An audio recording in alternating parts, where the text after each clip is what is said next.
Chourio with a drive. Center field. Way back there. And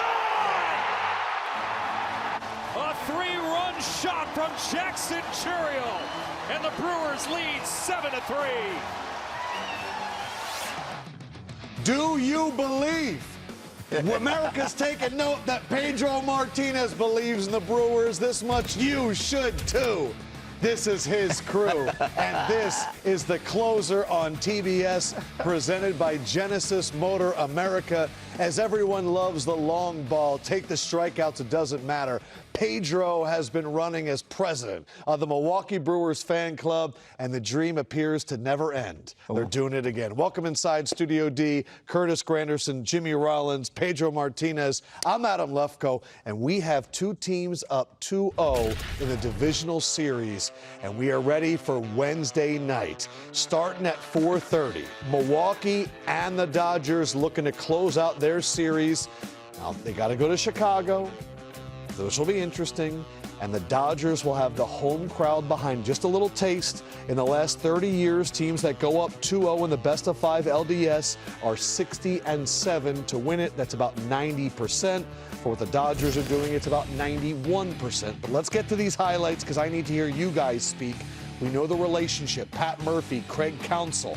But what about the pitchers? Mr. Ashby for the Brewers, deja vu yet again, first inning, Ding Dong Johnson. Jimmy, right off the top. I mean, this is what the Cubs do. We've said it. There's been no secret of who they are, and he got a hang and change up. And I tell you what, as my man B used to say, he didn't miss a stitch of that ball. 440 feet for Seiya Suzuki. Now we go to the bottom of the first, and another repeat. A Milwaukee answer with a Ding Dong Johnson. Andrew Vaughn, a towering three-run home run. Which was amazing. That's what you call resiliency.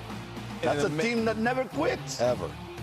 Amazing to answer back with that, especially with a team that we said doesn't really hit that many homers. Right. But in Milwaukee, a homer hitter ballpark, they can hit them with the best of them. And against Imanaga, who again has let up the most home runs since the All-Star break, one of us said William Contreras was going to get, Mr. Contreras was going to get. That was you with your Ding Dong Johnson. I had the fortune teller ball out there. I kind of knew that one. 4-3.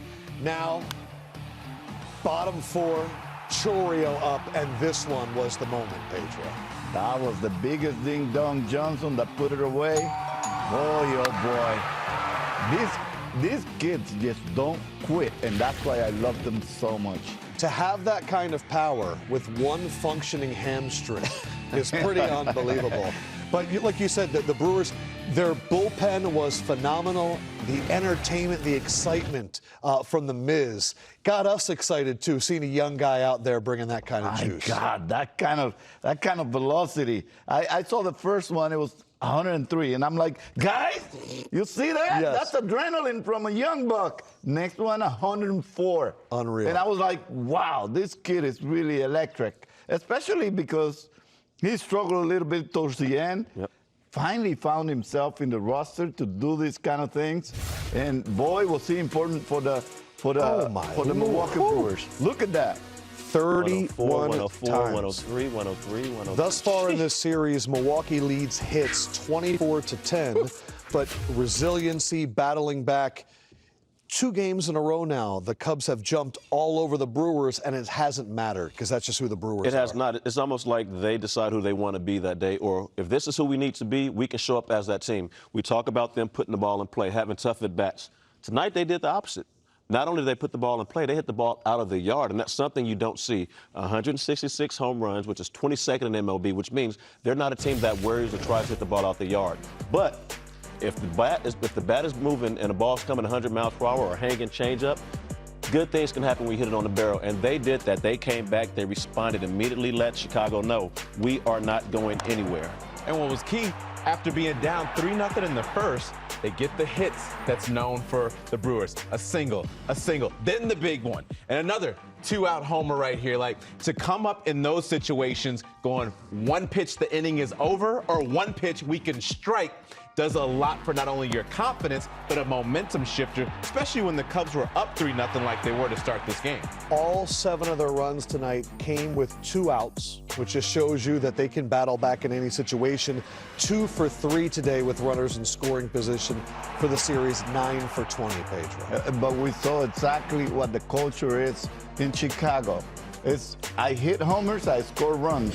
If I don't, then I'm stopped. I'm completely stopped. And that's what they did. When Milwaukee brought out all those arms and they kind of stopped the game right there, nothing else happened.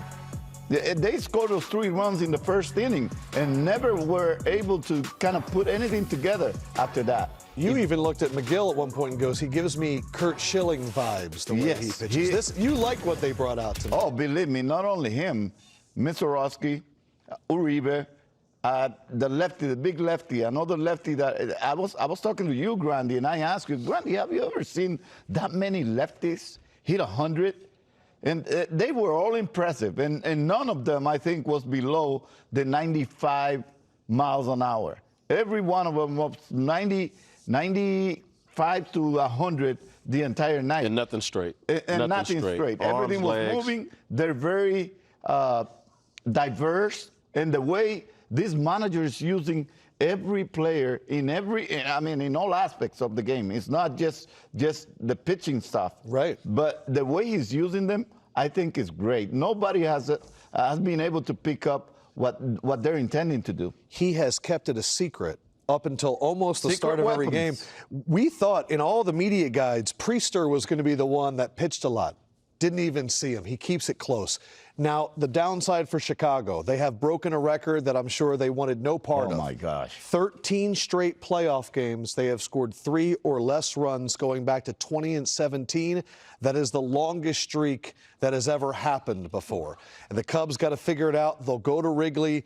They have been a defensive powerhouse all year, but they're going to have to put some runs on the board. Yeah, everything that could be going wrong is going wrong. That one stat they showed of those relievers, not only getting the number of relievers in, the strikeouts, the no runs, but also the very minimal hits. They only had 4 hits for the whole game. Right. So you look at that, not only are they stopping them, like Pedro said, but then they're also making a couple errors defensively. Yep. They're extending the inning. All things that are uncharacteristic of what the Cubs have been to get to this point in the season.